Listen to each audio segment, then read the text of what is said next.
So, hi, welcome. Thank you for joining us and taking out your time. It's a real pleasure to be able to talk to you. Could you introduce yourself to everyone? Sure. My name is Gordon Sauer, and I am the affiliate leader for Sage of Jersey City. Okay. And can you tell me what exactly is SAGE? Sage is a national organization that works to advocate for and support LGBT older adults. And we have 21 affiliates throughout the country, and Sage Jersey City is the affiliate or chapter for New Jersey. Okay. And you've done work. SAGE has done work within Bergen County, helping support services for assisted living and stuff like that. I believe. Is that Yes, correct? Oh, yes. We have a number of programs. All right. We have something called Sage Connect, which is a national initiative where people can call and they could be matched with a mentor or partner who they can have regular connection with. We have also a friendly visitor program, especially for people who are disabled. We also have, and we offer weekly Zoom meetings. I have two Zoom groups that work again to really make older adults feel connected. Also talk about their issues and also present topics in discussion that are of importance to them. awesome. I mean, just a sidebar. With the web page that I'm developing where this video will live, would we have access to your all that information that you just offered? Could we use that as a resource? Yeah, you can. You'd have to get it from me at some point, but I could certainly, get that information out to you.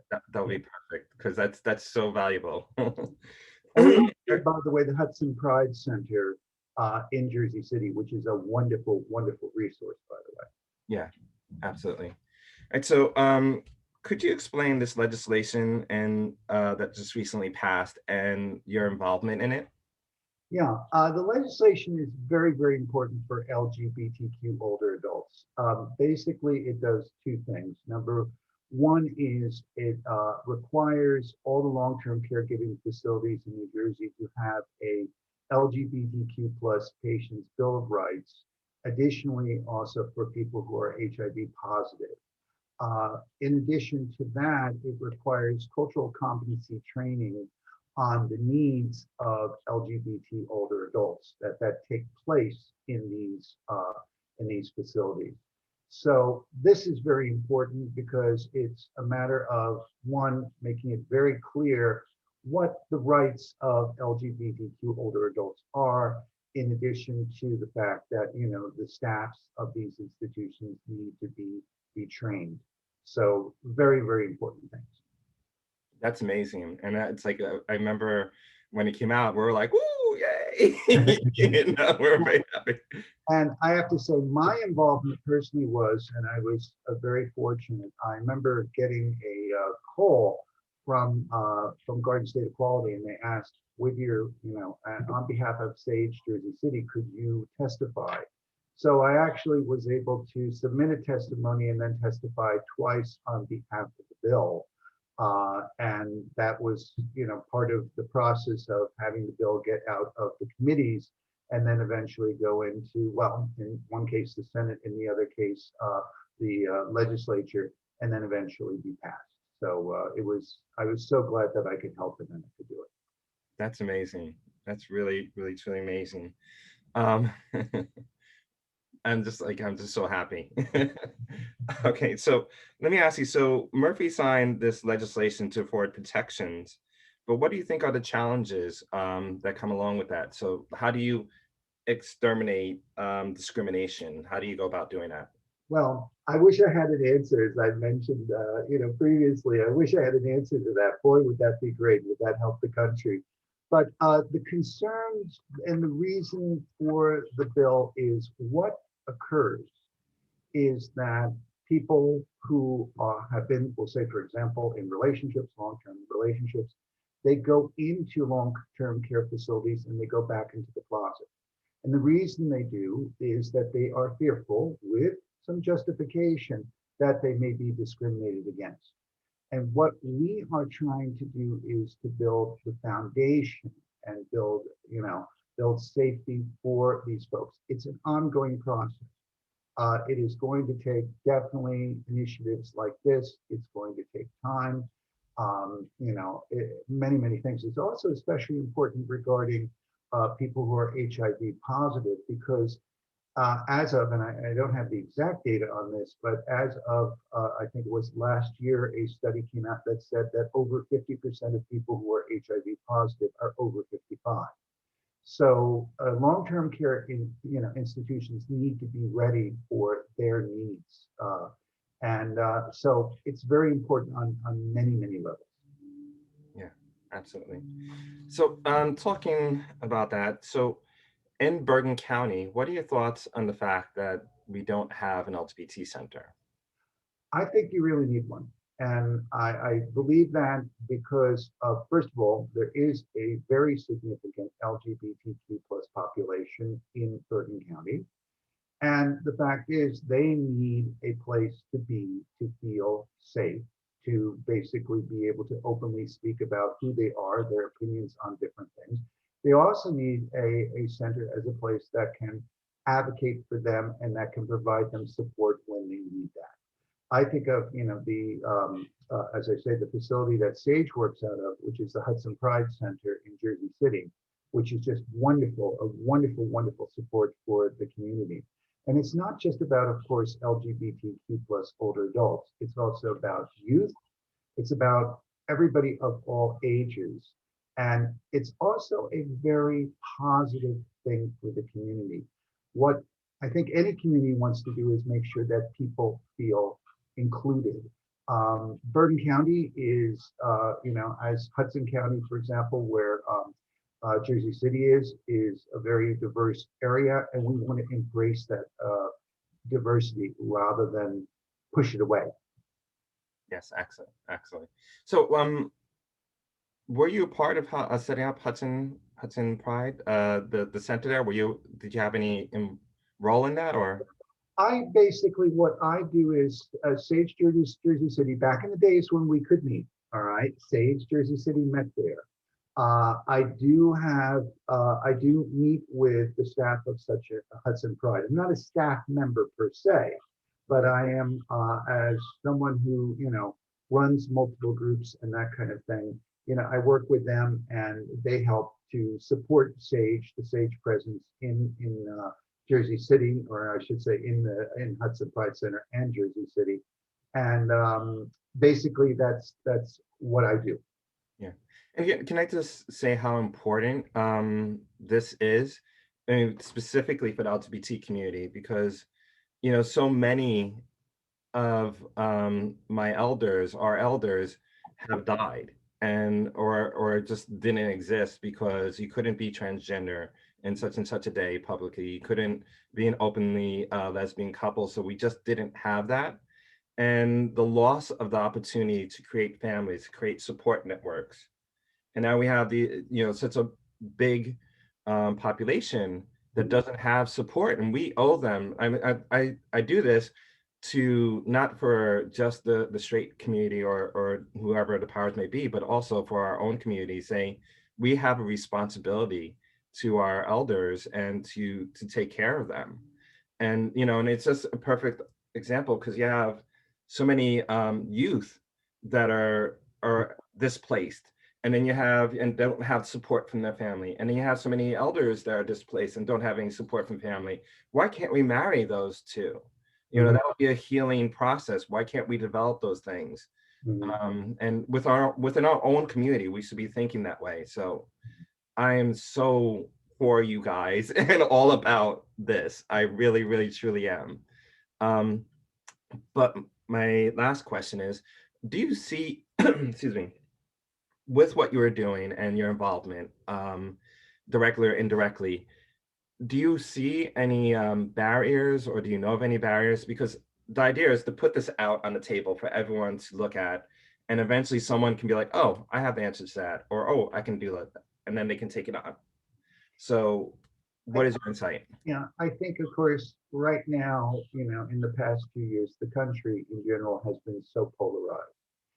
And I think a lot of times what happens is just my personal opinion, that we talk past each other and we don't listen to each other. And we also don't look at the common ground that we do have. And I think this is what really needs to, and it's going to be a long process and it's going to take time, but I think it really can be done, is what needs to change. And we have to sit down and say, hey, let's look at what can benefit all of us. And let's look at our communities for what they really are. And I really think that, for example, by having a center in Bergen County, you're working definitely towards having that happen, to supporting the population of the county, to giving them a place where they can be themselves, and also to, really getting everyone to be aware of who is who in the county and how to support everyone and make the county as best a place as it could possibly be for people to live. Yeah. Anyway, okay, so this is another question I just thought of, and it's just out, left field, or whatever that saying is. Um, when I talk to some people and people of organizations and such, and when I say a center, they don't really, a resource center, they don't understand what I'm saying. But if I talk to people in the community, they know exactly what I'm saying. They know exactly, we need a place, we need, well, I don't know what the needs will be. I don't know what it'll eventually turn into. Mhm, I'm happy for this web page to be a virtual resource center. I believe, I'm biased, I think we need like a community center where people can physically meet, you mhm, know, that's my biased opinion. But mhm, I recognize I don't know what the actual need, because I haven't gone through the county and do all that work, to what it will eventually turn out to be.